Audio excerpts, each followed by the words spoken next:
ನಮಸ್ಕಾರ ಸ್ನೇಹಿತರೆ, ಎಲ್ಲರಿಗೂ ಸ್ಪರ್ಧಾ ಜಯ ಯೂಟ್ಯೂಬ್ ಚಾನಲ್ಗೆ ಸ್ವಾಗತ. ಸ್ನೇಹಿತರೆ, ಈ ಒಂದು ವಿಡಿಯೋದಲ್ಲಿ ಮೈಸೂರು ವಿಭಾಗದಲ್ಲಿ ಖಾಲಿ ಇರುವಂತಹ ಪ್ರೌಢಶಾಲಾ ಶಿಕ್ಷಕರ ಒಂದು ಹುದ್ದೆಗಳ ಒಂದು ಮಾಹಿತಿಯನ್ನು ತಿಳಿಸಲಾಗುವುದು. ಈ ವಿಡಿಯೋ ನಿಮಗೆ ಇಷ್ಟ ಆಗಿದ್ದರೆ ನಮ್ಮ ಯೂಟ್ಯೂಬ್ ಚಾನಲ್ ಆದಂಥ ಸ್ಪರ್ಧಾ ಜಯ ಯೂಟ್ಯೂಬ್ ಚಾನಲ್ಗೆ ಎಲ್ಲರೂ ಸಬ್ಸ್ಕ್ರೈಬ್ ಮಾಡಿ, ಪಕ್ಕದಲ್ಲಿರುವಂಥ ಬೆಲ್ಲೈಕನ್ ಪ್ರೆಸ್ ಮಾಡಿ, ಹಾಗೆ ನಿಮ್ಮ ಎಲ್ಲ ಸ್ನೇಹಿತರಿಗೆ ವಿಡಿಯೋದ ಲಿಂಕ್ ಶೇರ್ ಮಾಡಿ. ಇಲ್ಲಿ ಮೈಸೂರು ವಿಭಾಗದಲ್ಲಿ ಬರುವಂತಹ ಎಲ್ಲ ಜಿಲ್ಲೆಗಳಿಗೆ ಸಂಬಂಧಿಸಿದಂತೆ ಖಾಲಿ ಇರುವಂತಹ ಕನ್ನಡ, ಆಂಗ್ಲ ಮತ್ತು ಜೀವಶಾಸ್ತ್ರ ಮತ್ತು ಸಮಾಜ ವಿಜ್ಞಾನ ಶಿಕ್ಷಕರ ಒಂದು ಹುದ್ದೆಗಳ ಸಂಖ್ಯೆಯನ್ನು ನೋಡೋದಾದರೆ, ಮೊದಲನೇದಾಗಿ ಕನ್ನಡ ಭಾಷಾ ಶಿಕ್ಷಕರಿಗೆ 169 ಹುದ್ದೆಗಳು ಖಾಲಿ ಇದ್ದಾವೆ. ನಂತರ ಎರಡನೇದು ಆಂಗ್ಲ ಭಾಷಾ ಶಿಕ್ಷಕರಿಗೆ 170 ಹುದ್ದೆಗಳು ಖಾಲಿ ಇದ್ದಾವೆ. ನಂತರ ಕಲಾ ಶಿಕ್ಷಕರು ಕನ್ನಡ ಮಾಧ್ಯಮದಲ್ಲಿ 83 ಹುದ್ದೆಗಳು. ನಂತರ ಕಲಾ ಶಿಕ್ಷಕರು ಆಂಗ್ಲ ಮಾಧ್ಯಮದಲ್ಲಿ 126 ಹುದ್ದೆಗಳಿದ್ದಾವೆ. ಅದೇ ರೀತಿಯಾಗಿ ಜೀವ ವಿಜ್ಞಾನ ಶಿಕ್ಷಕರು ಕನ್ನಡ ಮಾಧ್ಯಮ 76 ಹುದ್ದೆಗಳು ಖಾಲಿ ಇದ್ದಾವೆ. ನಂತರ ಜೀವ ವಿಜ್ಞಾನ ಶಿಕ್ಷಕರು ಆಂಗ್ಲ ಮಾಧ್ಯಮಕ್ಕೆ 90.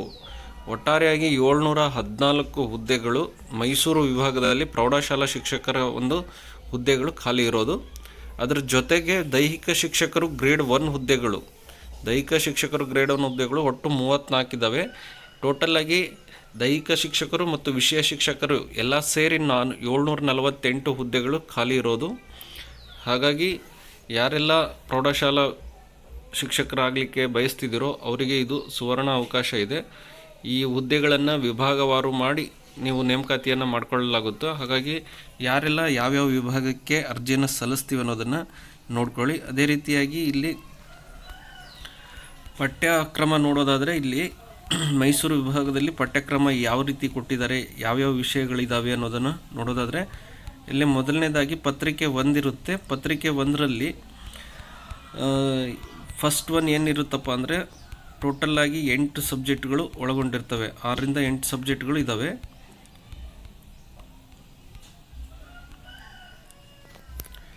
ಇಲ್ಲಿ ಮೊದಲನೇದಾಗಿ ಸಾಮಾನ್ಯ ಜ್ಞಾನ, ಪತ್ರಿಕೆ 1ರಲ್ಲಿ ಸಾಮಾನ್ಯ ಜ್ಞಾನ ಮತ್ತು ಪ್ರಚಲಿತ ವಿದ್ಯಮಾನ 20 ಅಂಕಗಳಿಗಿರುತ್ತೆ. ನಂತರ ಸಾಮಾನ್ಯ ಕನ್ನಡ 10 ಅಂಕಗಳು, ಸಾಮಾನ್ಯ ಇಂಗ್ಲೀಷ್ 10 ಅಂಕಗಳು, ಶೈಕ್ಷಣಿಕ ಮನೋವಿಜ್ಞಾನ 15 ಅಂಕಗಳು, ಮಾನಸಿಕ ಸಾಮರ್ಥ್ಯ 15, ಗಣಕಯಂತ್ರ ಸಾಕ್ಷರತೆ ಕಂಪ್ಯೂಟರ್ ಲಿಟ್ರಸಿ ಇದು 15 ಅಂಕಗಳು, ಮೌಲ್ಯ ಶಿಕ್ಷಣ ಮತ್ತು ಆರೋಗ್ಯ ಶಿಕ್ಷಣ ಒಟ್ಟು 15 ಅಂಕಗಳು. ಒಟ್ಟು 100 ಅಂಕದ ಒಂದು ಪ್ರಶ್ನೆ ಪತ್ರಿಕೆ ಮೊದಲನೇ ಪತ್ರಿಕೆ ಆಗಿರುತ್ತೆ. ಇಲ್ಲಿ ಕನ್ನಡ ಭಾಷಾ ಶಿಕ್ಷಕರಿಗೆ ಕನ್ನಡ ವಿಷಯ ಪತ್ರಿಕೆ ಇರುತ್ತೆ, ಆಂಗ್ಲ ಭಾಷಾ ಶಿಕ್ಷಕರಿಗೆ ಆಂಗ್ಲ ವಿಷಯ ಪತ್ರಿಕೆ ಇರುತ್ತೆ. ಅದೇ ರೀತಿಯಾಗಿ CBZನವರಿಗೆ ಅವರ ಒಂದು ವಿಷಯಕ್ಕೆ ಸಂಬಂಧಿಸಿದಂಥ ಪ್ರಶ್ನೆ ಪತ್ರಿಕೆ 100 ಅಂಕದ್ದು. ಕಲಾ ಶಿಕ್ಷಕರು ಸಮಾಜ ವಿಜ್ಞಾನಕ್ಕೆ ಕೂಡ ಒಂದು ಪತ್ರಿಕೆ 100 ಅಂಕಗಳಿರುತ್ತೆ. ದೈಹಿಕ ಶಿಕ್ಷಕರಿಗೂ 2ನೇ ಪೇಪರ್ ಅದು ಕೂಡ 100 ಅಂಕಗಳಿರುತ್ತೆ. ಒಟ್ಟಾರೆಗೆ 200 ಅಂಕಗಳಿಗೆ ಈ ಒಂದು ಪ್ರಶ್ನೆ ಪತ್ರಿಕೆ ಇರುತ್ತೆ.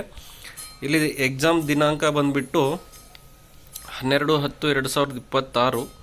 ಮೊದಲನೇ ಪತ್ರಿಕೆ 10ರಿಂದ 12 ಗಂಟೆಗಿದೆ. ಆಮೇಲೆ ಎರಡನೇ ಪತ್ರಿಕೆ ಏನಿದೆಪ್ಪ ಅಂದರೆ ದೈಹಿಕ ಶಿಕ್ಷಣ ಗ್ರೇಡ್ 1 ಅವ್ರದ್ದು ಇದೆ. ನಂತರ 13ನೇ ತಾರೀಕು ಎರಡನೇ ಪತ್ರಿಕೆ ಇರುತ್ತೆ.